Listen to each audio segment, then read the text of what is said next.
In the news this week, the Billy Graham Evangelistic Association secures a major win in a UK discrimination case. NHS England says childhood gender confusion may be a passing phase. And the UK's youngest surviving premature twins turn 1.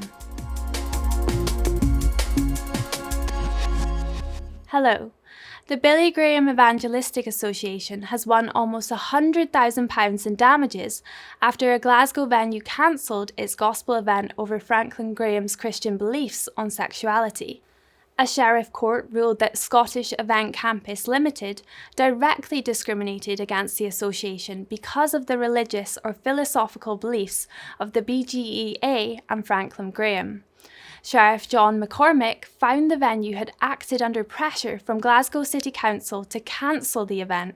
In his judgment, he said, "The law cannot endorse an outcome whereby a mainstream Christian religious gathering cannot be held because some members of the community, however vehemently, disagree with religiously based beliefs.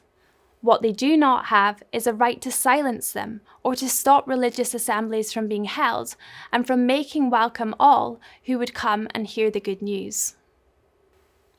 NHS England has admitted that gender confusion may be a transient phase, which in most cases does not persist into adolescence.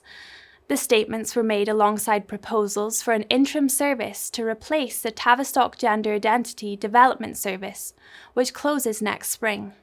The guidance notes that amid the huge rise in referrals to the clinic over the last decade, at least 15 children were under 4 years old, and it warned clinicians they must be mindful of the risks of affirming young children's gender confusion and allowing them to act as if a member of the opposite sex.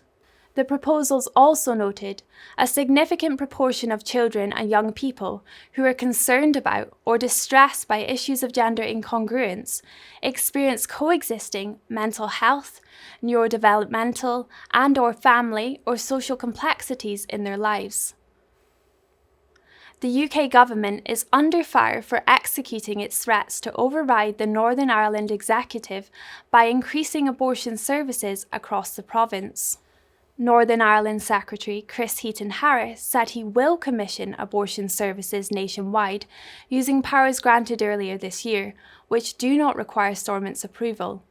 In March 2020, Westminster politicians imposed a radical abortion law on the province, and last year demanded the expansion of abortion services by the 31st of March 2022 so that more abortions could take place, but the executive did not carry this out.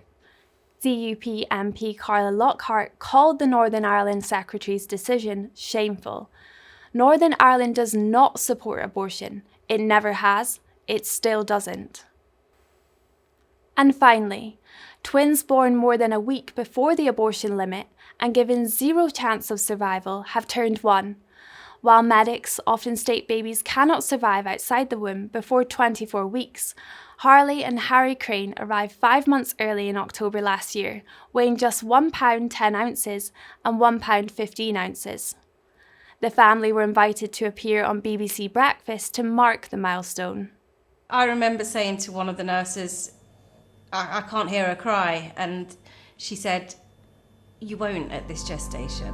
And then at that moment, she went, "Ah!" It was almost like a defiant as if answer. to say, "Yes, I can." Just every day's her birthday. I know it sounds Yeah. corny, but every day's a celebration. But today's going to be a special one. Well, that's all for this week. For regular updates and information on all of our stories, plus much more, visit our website at christian.org.uk. Until next time, goodbye.